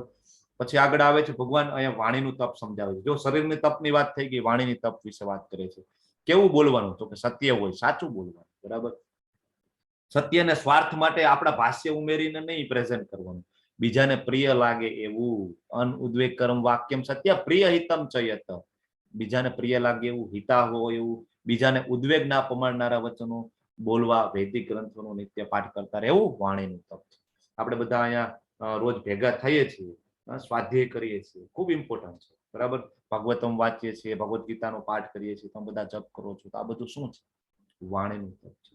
રોજ કરવું જોઈએ, રોજ કરવું જોઈએ. તમે લેવલ 2 માં આવશો તો એમાં પ્રી ભક્તિ શાસ્ત્રી છે, એમાં સાધના ચાર્ટ હોય, તેમાં એમાં માર્ક હોય, રીડિંગ કરવાના માર્ક છે, તમે કેટલા જપ, ક્યારે જપ કરો છો, આ બધી વસ્તુ ત્યાં કેલ્ક્યુલેટ કરવા, બરાબર. પછી આગળ મનના તપની વાત કરે છે ભગવાન કે સંતોષ, સરળતા, ગાંભીર્ય, આત્મસંયમ, જીવનની શુદ્ધિ, આ બધું છે એ મનના તપ છે. બરાબર. એટલે મનનું તપ છે ક્યારે થાય? જો મન છે ઠાકોરજીમાં લગાડીએ તો આ બધું ગુણો છે એ ઓટોમેટિક ડેવલપ થાય. તમારામાં સંતોષની ભાવના, સંતુષ્ટિ જાગૃત થાય. તમારામાં સરળતા આવે. બરાબર. કારણ કે તમે કર્મના સિદ્ધાંતોને જાણો છો. બરાબર, કે ભાઈ હું આવું કર્મ કરીશ તો મારે આ ભોગવવું પડશે. એટલે તમારામાં સરળતા આવે, તમારામાં ડુપ્લિસિટી ના રહે, બહારથી કંઈક ને અંદરથી કંઈક એ ના રહે. તમે ગાંભીર્ય આવે તમારામાં. તમને ખબર છે કે મનુષ્ય જીવનનો ઉદ્દેશ્ય શું છે, તમે એમાં ગંભીર થાવ. તમારામાં આત્મસંયમ આવે. તમને ખબર છે કે કોઈ પણ યોગની અંદર આગળ પ્રગતિ કરવી હોય, ભક્તિ યોગ હોય, અષ્ટાંગ યોગ હોય, જ્ઞાન યોગ હોય, બરાબર, એની સૌથી પહેલું પ્રી રિક્વિઝિટ છે, બરાબર, કે એમાં મિનિમમ ક્રાઇટેરિયા છે એ આત્મસંયમ છે. મન અને ઇન્દ્રિયોને કંટ્રોલમાં કરવું, એટલે ભગવાન કહે છે આત્મસંયમ. અને જીવનની શુદ્ધિ, બરાબર, બાહ્ય અને આભ્યંતર શુદ્ધિની હમણાં આપણે ચર્ચા કરી દીધી. તો આ જે બધા છે મનના છે, બરાબર. દુનિયાવી લાભની ઈચ્છા ન કરનારા, બરાબર, કેવળ પરમેશ્વરમાં જ પરોવાયેલા મનુષ્ય દ્વારા દિવ્ય શ્રદ્ધાપૂર્વક કરેલું આ જે 3 પ્રકારનું શરીર, મન અને વાણીનું જે તપ એ કરે છે, પણ એમાં કોઈ એને લાભની ઈચ્છા નથી, ખાલી ભગવાનમાં જે પરોવાયેલા છે, તો ભગવાન કહે છે કે એ સાત્વિક તપ છે. બરાબર છે. બધાનું સતોગુણ, રજોગુણ અને કહેવાય તમોગુણ છે. આપણે બધા તો હંમેશા કહેવાય ને કે મટીરિયલ ફાયદો જોતા હોય. ઘણા બધા તપસ્વીઓ ગુફામાં જઈને તપ કરે, પણ એ પણ હું કહું ને કે સાત્વિક તપમાં ના આવે. શું કામ? કારણ કે એની પાછળ પણ એનો સ્વાર્થ છે કે ભાઈ હું ખૂબ હેરાન થયો સંસારમાં અને હવે મારે આ જન્મ મૃત્યુ જરા વ્યાધિના ચક્કરમાં પડવું જ નથી. સેવાનો ભાવ નથી એમાં. પણ આ ભગવાન કહે છે કે કેવળ પરમેશ્વરમાં પરોવાયેલા છે એવું જે તપ છે, જે શ્રદ્ધાપૂર્વક કરેલું છે, તો એ સાત્વિક તપ છે. જે તપ દંભપૂર્વક કરવામાં આવે છે, સત્કાર, સન્માન તેમજ પૂજા પામવા માટે કરવામાં આવે, એ રાજસિક તપ છે. સમાજમાં આપણે જોઈ રહ્યા છીએ ને, ઘણા બધા બાબાઓ છે, બરાબર, એ કહેવાય પોતાનું સન્માન કરાવે, બરાબર, અને પોતે એમ કે હું જ ભગવાન છું. અથવા એમ કે તમારા ઘરમાં જેટલા દેવી દેવતાઓ ભગવાનના ફોટા છે બધા કાઢી નાખો, આપણાની અંદર જ ભગવાન, ચાલ્યો મારો ફોટો લઈ જાઓ. અને એવા મૂર્ખાનંદો મેં જોયા પણ છે, કે બધા દેવી દેવતાઓ, ઇવન ઠાકોરજી સહિત બધા ફોટાઓ ઘરમાંથી કાઢી નાખે અને એના એક ગુરુજીનો ફોટો રાખે. ગુરુજી આ રીતના બેઠા હોય, આમાંથી પ્રકાશ નીકળતો હોય, બરાબર છે. અને આ કહેવાય કે મોટું બધું આમ ચકેડું પાછું વ્હાઈટ કલરનું પાછળ, આવા બધા ફોટો એડિટિંગ કરાવીને સરસ મજાના ફોટા આપેલા હોય, આ બધા એની પૂજા કરતા હોય. હવે જે માણસ પોતે જન્મ મૃત્યુ જરા વ્યાધિમાંથી છૂટી નથી શકતો, જે માણસ પોતે બીમારીથી બચી નથી શકતો, જે માણસ પોતે મૃત્યુથી બચી નથી શકતો, એ આપણને ક્યાંથી બચાવવાનો હતો એમાંથી? બરાબર. પણ માણસોને બુદ્ધિ જ નથી, એટલે આવા પણ તપ કરતા હોય છે. તો ભગવાન કહે છે કે આવો જે સત્કાર મેળવવાનો દંભ છે, સન્માન મેળવવાની, આના માટે જે કઈ તપ કરે છે ને, બધા રજોગુણ છે. એ ચંચળ છે અને અશાશ્વત છે. અશાશ્વત છે, પાછું જન્મ મૃત્યુ જરા વ્યાધિમાં નાખી દેશે. શાશ્વત નથી. શાશ્વત એક જ જગ્યાએ છે, ઠાકોરજીના ધામમાં. બરાબર. મૂર્ખામીને વશ થઈને આત્મ ઉત્પીડન માટે અથવા બીજાનો વિનાશ કરવા, હાનિ પહોંચાડવા માટે તપ કરવામાં આવે, તમોગુણી તપ છે. હમણાં આપણે ભસ્માસુરનું એક્ઝામ્પલ જોયું, બરાબર ને? તો આ બધા તપ છે એ કેવા તપ છે? તમોગુણ તપ છે. તપસ્વી તો એ પણ હતા, એવું નતું. હિરણ્યકશિપુ તપસ્વી હતો, ભસ્માસુર તપસ્વી હતો, અને રાવણ ખૂબ મોટો તપસ્વી હતો, ખૂબ મોટો જ્ઞાની હતો. પણ એનું જ્ઞાન, એનું તપ ક્યાં, કઈ કેટેગરીમાં છે? એ તમોગુણની કેટેગરી. એટલે ભગવાન અહીંયા કેટેગરી સમજાવે છે. ખાલી તપસ્વી બનવાથી મતલબ નથી, કેવું તપસ્વી બનવાનું છે એ ઇમ્પોર્ટન્ટ છે. ખાલી યજ્ઞ કરવાથી નહીં, કેવો યજ્ઞ કરવાનો છે. ખાલી ખાવાથી નહીં, કેવું ખાવાનું છે, કેવું અન્ન લેવાનું છે. ખાલી ગમે એમાં શ્રદ્ધા મૂકવાથી કે એ શ્રદ્ધા નથી, કેવી શ્રદ્ધા કરવાની છે, બરાબર? એ ભગવાન આપણને ભગવદ ગીતામાં સમજાવે છે, બરાબર. આગળ વધીએ. હવે અહીંયા ભગવાન આપણને દાનનો મહિમા સમજાવે છે. આપણા મહેનતના પૈસા છે, બરાબર, પરસેવો પાડીને આપણે પૈસા કમાઈએ છીએ, બરાબર, પણ આપણે ખબર જ નથી કે એક્ઝેક્ટલી દાન ક્યાં કરવાનું છે, દાન કેવી રીતના કરવાનું છે. ભગવાન એ સમજાવે છે કે જે દાન છે ને એ તમે કર્તવ્ય સમજીને એક તો કરો છો, કે ભાઈ મારું કર્તવ્ય છે કે મારે રાધા કૃષ્ણ મંદિરમાં દાન કરવું જોઈએ, મારું કર્તવ્ય છે કે મારે ભક્તોની સેવા માટે દાન કરવું જોઈએ, મારું કર્તવ્ય છે કે બીજા જીવની ઉન્નતિ માટે મારે એને ભગવદ ગીતાનું દાન કરવું જોઈએ, કોઈ બદલાની આશા વગર. મારે એમાં કંઈ જોતું નથી, મારી કોઈ એક્સપેક્ટેશન નથી, કોઈ બદલાની ભાવના. યોગ્ય સ્થાને, મંદિરે, બરાબર, યોગ્ય સ્થાન, સૌથી યોગ્ય સ્થાન છે રાધા કૃષ્ણનું મંદિર. તથા યોગ્ય સમયે, બરાબર, ઘણા બધા સમયો શાસ્ત્રોની અંદર લખેલા છે. બરાબર, જન્માષ્ટમી ઉપર, ગોર પૂર્ણિમા ઉપર યોગ્ય સમય અને સુપાત્ર વ્યક્તિને અપાય એને કહેવાય સાત્વિક દાન. સુપાત્ર વ્યક્તિને કોને તમે દાન કરો છો ખૂબ ઇમ્પોર્ટન્ટ છે. આ બાજુનો ફોટો જોવો છો એ કઈ ઘટના છે? બલિરાજા. બલિરાજા. વામનદેવ આવે છે, બરાબર, અને આમના જે ગુરુ છે શુક્રાચાર્ય છે, બરાબર, એ કે છે કે બલિ તું રેવા દેજો ભાઈ, આ વામનદેવ જે વિષ્ણુ છે બધું લઈ લે છે તારી પાસે. બલિરાજા કે હું થોડો પાછો પડું, મારા દાદા પ્રહલાદ મહારાજ છે, લઈ લે તો ભલે લઈ લે. બરાબર. હવે આ બધા રાક્ષસી કુળમાં જન્મેલા, અસુર કુળમાં જન્મેલા, આપણા કરતા સારા છે ને બધા, રાક્ષસી કુળમાં જન્મેલા છે. બરાબર. એમ કે છે કે મારા દાદા પ્રહલાદ મહારાજ, હું થોડો પાછો પડું. એની ગુરુની અવજ્ઞા કરી દે છે. જો ગુરુની ક્યારે અવજ્ઞા કરવી એ પણ આપણને અહીંથી ખ્યાલ આવે કે જ્યારે ભગવાનની ભક્તિમાં બાધારૂપ હોય અથવા જે ગુરુ ઠાકોરજીના શરણોમાં ના લઈ જાય ને, આવા ગુરુનો ત્યાગ કરવો જોઈએ. શ્રીમદ ભગવદ ગીતા કહે છે કે ગુરુ એટલે શું? ગુ અને રૂ.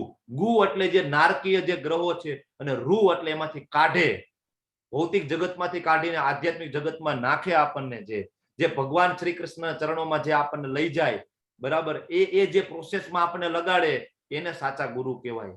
બરાબર. બાકી આપણે ઘરે આવીને ખૂબ મોટા સારા પ્રવચનો આપી દે કે જીવન આ રીતના જીવવું જોઈએ ને સાસુ વહુના સંબંધો આવા સારા હોવા જોઈએ ને, બરાબર, બીજા 2-4 મંત્રો આપે કે આ મંત્રો બોલો તો તમને ક્યારેય પૈસા તમારા ઘરમાં ખૂટશે નહીં, અથવા 2-4 ભભૂતિના કહેવાય કે મરી મસાલા આપી દે કે પોટલી વાળીને આપે કે આલ્યું તમારી તિજોરીમાં રાખજો, તમારે ક્યારેય પૈસા ઘટશે નહીં. આ ગુરુ નથી. આ ગુરુ નથી. ગુરુ એક જ છે કે જે તમને કૃષ્ણના શરણે લઈ જાય. બાકી બધા ગુરુનો ત્યાગ કરવો જોઈએ. ભગવદ ગીતામાંથી આપણને આ શીખ મળે છે અને બલિ મહારાજમાંથી આપણને આ સમજવા મળે છે. બરાબર. તો વાસ્તવિક દાન કયું છે? તમને બધાને એમ થાય ખોરાકનું દાન કરીએ, બરાબર, પણ એમાં આપણો કંઈક ને કંઈક સ્વાર્થ હશે તો એ વાસ્તવિક દાન નથી. બીજું, ખોરાકનું દાન કરશો તો ક્યાં સુધી? તમે એક ટક જમાડશો, બીજા ટાઈમે એને ભૂખ લાગવાની જ છે. 2 ટાઈમ જમાડશો, ત્રીજા ટાઈમે ભૂખ લાગવાની જ છે. ગમે એટલું કરશો ઓછું પડવાનું. તમને એમ થાય કપડાનું દાન કરું, બ્લેન્કેટનું દાન કરું. ઘણા બધા શિયાળામાં બ્લેન્કેટનું દાન કરતા હોય છે ગરીબોને, અને પછી એ જ ગરીબો એ બધા બ્લેન્કેટ ભેગા કરી અને પછી એ વેચી નાખતા હોય છે. જો કરવાની ના નથી, દાન કરવાની બિલકુલ ના નથી. ભગવાન હમણાં આગળ કહેશે યજ્ઞ તો આપણને દાન ક્યારેય છોડવાનું નથી, પણ એની પાછળનો ભાવ શું છે એ ખૂબ ઇમ્પોર્ટન્ટ છે. ક્યાં કરી રહ્યા છો, કેવી વ્યક્તિ છે, આ બધું જોવું પડે. બરાબર. તમે કોઈને પૈસાનું દાન કરો છો તો એ કહેવાય પરમેનન્ટ નથી. પણ જો તમે ભગવદ ગીતાનું દાન કરો છો, જો તમે શ્રીમદ ભાગવતમનું દાન કરો છો, અથવા તમે કોઈને જપ કરતા શીખવો છો, કોઈ એક વ્યક્તિ પણ જો તમારા કારણે જપ કરતો થઈ જાય ને, સૌથી મોટું દાન છે. સૌથી મોટું. કૃષ્ણ છે એ ખૂબ પ્રસન્ન થાય, કૃષ્ણ છે રાજી થાય. શું કામ? ભગવદ ગીતાના આજના શ્લોક, શ્રીમદ ભાગવતમના આજના શ્લોકમાં જોયું કે ભગવાન પોતે આતુર છે જીવને એના શરણ લેવા માટે, પણ જીવ ઈચ્છા કરવો જોઈએ ને.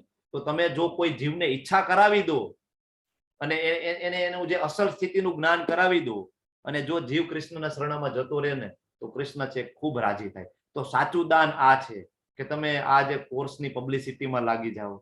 ભગવાન આપણને કાલ કહેશે હજી 18માંથી, હું તમને આજે એડવાન્સમાં કહી દઉં છું કે ભગવાન કહે છે કે મને એનાથી બીજો કોઈ પ્રિય ભક્ત છે જ નહીં. તો બીજાને જપ કરતા શીખડાવો, ભગવદ ગીતા ભાગવતમનું ડોનેશન કરો. સાચું દાન છે એ આ છે. બરાબર. મહામંત્રોનો જપ કરતા શીખડાવો. શું કામ આ બધા વોલેન્ટિયરો એટલો સમય આપીને દાન કરી રહ્યા છે પોતાના સમયને? વાય? બરાબર. કારણ કે સાચું દાન એ છે. હવે ભગવાન કહે છે કે જે દાન છે અમુક બદલાની અપેક્ષાથી કરેલું હોય, કર્મફળની ઈચ્છાથી નામરજી પૂર્વક અપાય છે, રજોગુણી દાન છે. બદલાની ભાવના. બરાબર. દાન કરે પછી એમ કે ભાઈ ગેટ ઉપર મારું મોટું નામ લખવાનું હો ભાઈ તો હું દાન કરું. બરાબર.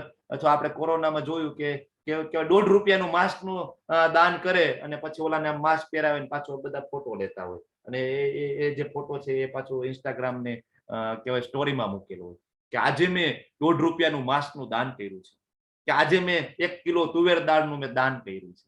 તો આની પાછળ બદલાની અપેક્ષા છે. શું છે? ખ્યાતિ મેળવવી છે, નામના મેળવવી છે, ફળની ઈચ્છા છે કે ભાઈ હું અત્યારે પુણ્ય કર્મ કરું છું ને તો મારું સ્ટેટસ ભગવાન આવું ને આવું જળવાઈ રહે અને મને આટલા ને આટલી સંપત્તિઓ મળતી રહે કે હું આવું દાન કરતો રહું. ફળની આશા છે. ના મરજી પૂર્વક. ઘણી વખત સમાજની અંદર કોઈ ફંક્શનો થતા હોય તો તમારી પાસે ડોનેશન લેવા આવે તો તમારે ઘણી વખત પરાયણે દાન કરવું પડે. તમારા સમાજમાં લખાવો જયેન્દ્રજી 5000 લખાવો સમાજમાં, તો ઘણી વખત આપણે ના મરજી પૂર્વક લખાવવું પડે, કોકને આપણે ઓલા કે શરમના કામ. તો આ બધું દાન છે એ રજોગુણી દાન છે. અને જે દાન ગમે તેવી અપવિત્ર જગ્યાએ, આપણે જોતા જ નથી, ઘણી વખત તો આપણે એવી જગ્યાએ દાન આપી દઈએ છીએ અપવિત્ર જગ્યાએ. ફોરેન ની અંદર અહીંયા હેલ્પ માંગે છે, એને દારૂ પીવો છે, બિયર પીવું છે એટલે હેલ્પ માંગે છે, કોઈ પૈસા આપો ને, મારે નશો કરવો છે. માણસો ત્યાં પણ દાન કરે છે અનુસૂચિત સમય. કુપાત્ર માણસને પૂરતું ધ્યાન આદર આપ્યા વગર દાન કરાય તો એને કહેવાય તામસિક દાન. બરાબર, તામસિક દાન છે. તમે કોઈ નશો કરતી વ્યક્તિને તમે દાન કરો છો, અથવા તમે કોઈ ભિખારી કોઈને દાન કરો છો, તો એ જે તમે જે ધન આપો છો એનો જે ઉપયોગ કરે છે નશો કરવામાં, અને એનાથી એને જે કર્મનું બંધન થાય છે ને, એટલું જ કર્મનું બંધન તમને થાય છે જે તમે ડોનેટ કરો છો, જે દાન કરો છો. સેમ, બંનેને કર્મો ફળ ભોગવવા પડે, કારણ કે તમે એક જીવને અધમ ગતિ માટે તમે ધકેલી દીધો છે, અને તમે એને અધમ ગતિ માટે હેલ્પ કરેલી છે. બરાબર, તો આ જે દાન છે એ ભગવાન કહે છે કે એને તામસિક દાન કહેવાય. સર્જનની શરૂઆતથી ઓમ તત્સત, આ 3 શબ્દો પરમ સત્યનો નિર્દેશ કરે છે. ઓમ તત્સત એટલે ઓમ એટલે સર્વવ્યાપક કૃષ્ણ, તત એટલે કે પરમાત્મા. બરાબર, ઓમ એટલે સર્વવ્યાપક, તત એટલે પરમાત્મા, અને સત એટલે સત્ય. એટલે જે કઈ કર્મ કરીએ એ કૃષ્ણ પ્રત્યે. ઓમ તત્સત એટલે પૂર્ણ પુરુષોત્તમ પ્રત્યાર્થે જે કઈ આપણે કર્મ કરીએ, બરાબર, એ કર્મ સત્યનો નિર્દેશ કરવા માટે પ્રયોગ કરાતા હતા. 3 પ્રતિકાત્મક અભિવ્યક્તિ બ્રાહ્મણો દ્વારા વૈદિક મંત્રોનું ઉચ્ચારણ કરતી વખતે તથા બ્રહ્મને સંતુષ્ટ કરવા માટે યજ્ઞો કરતી વખતે પ્રયોજવામાં આવતા હતા.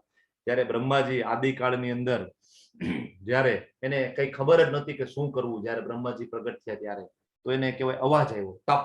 પછી એ તપ કરવાની શરૂઆત કરે છે. તો એ ઓમ તત્સત થી એ શરૂઆત કરે છે. બરાબર, એ પાર્થ, પરમેશ્વરમાં શ્રદ્ધા વગર યજ્ઞ, દાન કે તપ રૂપે જે કઈ કરવામાં આવે છે ને ક્ષણભંગુર છે. જો કૃષ્ણની પ્રત્યાર્થે ભગવાનની શ્રદ્ધા વગર તમે કઈ પણ કરતા હોય, તમને એમ થાય હું તો બહુ મોટો દાનવીર છું, હું તો મોટા મોટા યજ્ઞ કરું છું, પણ ઠાકોરજીમાં તમને શ્રદ્ધા નથી, તમે કઈ પણ કરો છો બધું ક્ષણભંગુર છે. એના ફળો મળશે પણ ક્ષણભંગુર છે.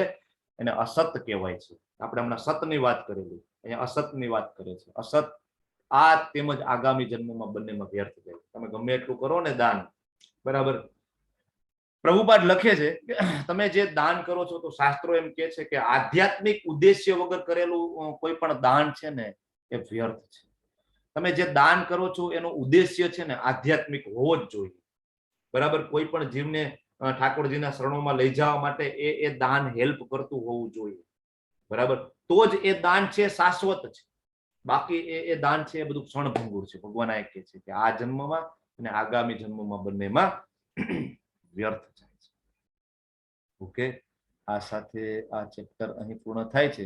પણ મારે એક નાની એવી સ્લાઇડ બીજી રન કરવી છે, તો 5 જ મિનિટ મને પરમિશન આપો. સાચો સમય નહીં લઉં તમારો. યસ,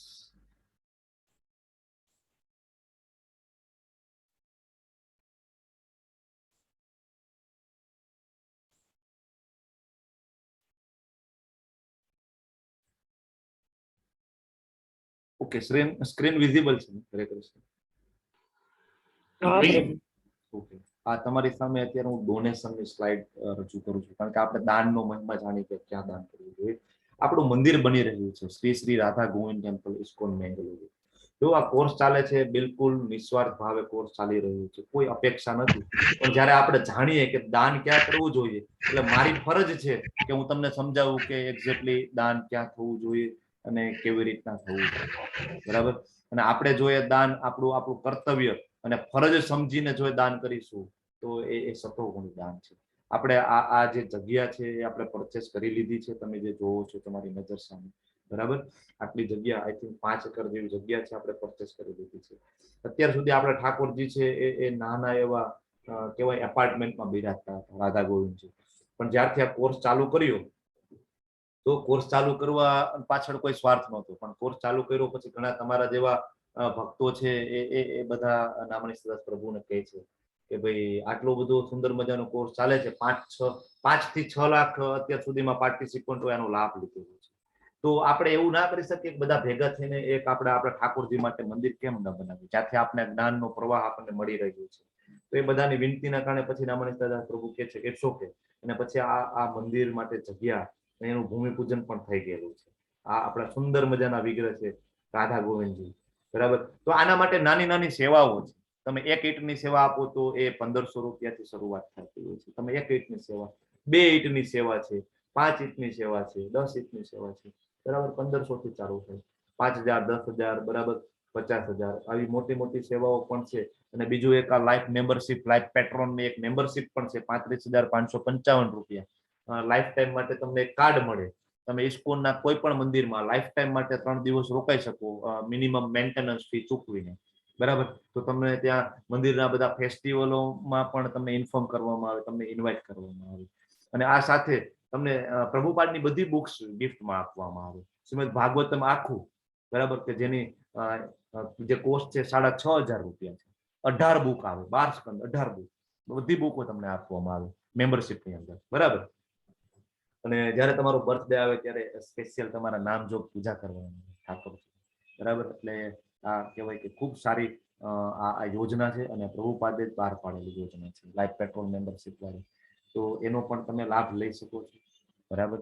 અને એ તમે ઇન્સ્ટોલમેન્ટમાં પે કરી શકો છો, એવું નહીં કે એક સાથે પે કરો. બીજી મોટી મોટી સેવાઓ પણ છે. 1,08,000ની સેવા છે, ધર્માધિકારીની સેવા છે, બરાબર. પછી હજી આગળ છે તો 2,70,000ની સેવા છે, મુખ્ય ધર્મ અધિકારી 5,40,000, 10 લાખની સેવાઓ, આવી બધી સેવાઓ છે. અને બીજી નાની નાની સેવાઓ પણ છે, 200 રૂપિયાથી ચાલુ થતી પણ સેવાઓ છે, બરાબર. 500 રૂપિયા રાજભોગની સેવા છે, પુષ્પની સેવા 200 રૂપિયાની છે, બરાબર. તો આવી નાની નાની સેવાઓ છે, બરાબર. ધૂપ સેવા છે, ભગવાનને અભિષેક કરવાની સેવા છે, દૂધની સેવા છે. તો આવી બધી તમે નાની નાની સેવાઓમાં ભાગ લઈ શકો છો. અને જો નિસ્વાર્થ ભાવે કોર્સ ચાલી રહ્યું છે છતાં પણ આટલું મોટું આ જે એન્ડેવર ની અંદર લક્ષ્મીની જરૂર તો પડે. તમને બધાને ખબર છે, તમે બધા જે માધ્યમથી મારી સાથે કનેક્ટ થયા છો, એ જે માધ્યમ જે ઝૂમ છે એ પણ પરચેસ્ડ છે, બરાબર. એ ફ્રી ઓફ કોસ્ટ આપણને એ નથી મળતું, બરાબર. એ આપણે પરચેસ કરવું પડે, એનું પ્રીમિયમ વર્ઝન પરચેસ કરવું પડે. તો આપણે એમાં રેકોર્ડિંગની ને બધી ફેસિલિટીઝ આપણને મળે, બરાબર. એના માટે ઘણા બધા ધનની જરૂર પડે છે. બાકી જેટલા બધા ટીચરો છે, વોલેન્ટિયરો છે, એ બધા નિસ્વાર્થ ભાવે સેવા આપે છે, બરાબર. કમ્પ્લીટલી નિસ્વાર્થ ભાવે, કોઈ એનો સ્વાર્થ નથી. પણ આ જે કઈ લિંક છે, બરાબર, અથવા આપણે એક મોટું સર્વર પરચેસ કરવું પડે. આટલું બધું મોટા પાયા ચાલે છે, પછી યુટ્યુબમાં એને અપલોડ કરવાનું, તો એના માટે એક સર્વરની જરૂર પડે. સર્વર ખૂબ કોસ્ટલી હોય છે, બરાબર. તો આ બધા માટે લક્ષ્મીની જરૂર પડે, બરાબર. તો જે ગૃહસ્થાશ્રમમાં છે, શાસ્ત્ર એમ કે છે કે એ દાન છે કોને કરવું જોઈએ? તો દાન છે એ જે લોકો ગૃહસ્થાશ્રમમાં છે એને જરૂરથી દાન કરવું જોઈએ. જો બ્રહ્મચર્યાશ્રમમાં જે છે, બરાબર, એની પાસે તો આમે સંપત્તિ ના હોય. વાનપ્રસ્થાશ્રમમાં જે લોકો સંન્યાસ આશ્રમમાં છે, ઠાકોરજી માટે બધું કામ કરી રહ્યા છે ભૌતિક જગત છોડીને, તો એની પાસે તો આમ પણ નથી, તો એ ક્યાંથી કરશે? તો આપણે ગૃહસ્થાશ્રમમાં રહેતા રહેતા આપણે દાન કરી શકીએ, અને એમ કરતા કરતા આપણી ચેતનાને શુદ્ધ કરી શકીએ, અને આપણે જે આપણો ઓરિજિનલ જે ગોલ છે એને આપણે પામી શકીએ. ઓકે, તો જરૂરથી જે લોકો ડોનેશન કરવા ઈચ્છતા હોય એ મારો પર્સનલી કોન્ટેક્ટ કરે, અથવા જે ડોનેશન કરે એ મને જરૂરથી સ્ક્રીનશોટ મોકલી દે. નાની નાની સેવાઓ કરવાની, આપણે આમે કરીએ જ છીએ, બરાબર. તમે બધા કરો છો દાન, પણ યોગ્ય જગ્યાએ કરો, બરાબર. તો આ સાથે આ ચેપ્ટર પૂર્ણ થાય છે. તમે બધાએ મને ખૂબ શાંતિપૂર્વક સાંભળ્યો, હું તમારો બધાનો આભારી છું. હરે કૃષ્ણ હરે કૃષ્ણ, કૃષ્ણ કૃષ્ણ હરે હરે, હરે રામ હરે રામ, હરે રામ રામ હરે રામ, હરે રામ હરે. રામ હરે હરે. હરે Krishna everyone. Hare Hare Krishna. Krishna. Thank you. હરે કૃષ્ણ.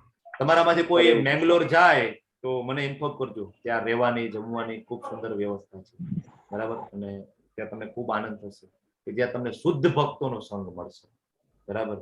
આપણે રજોગુણ, તમોગુણ, સતોગુણ જોયા, પણ સતોગુણમાં ડેવલપ થવું હોય તો એ સૌથી જરૂરી છે ભક્તોનો સંગ. અને ભક્તોનો સંગ છે એ આપણને મંદિરમાં મળે.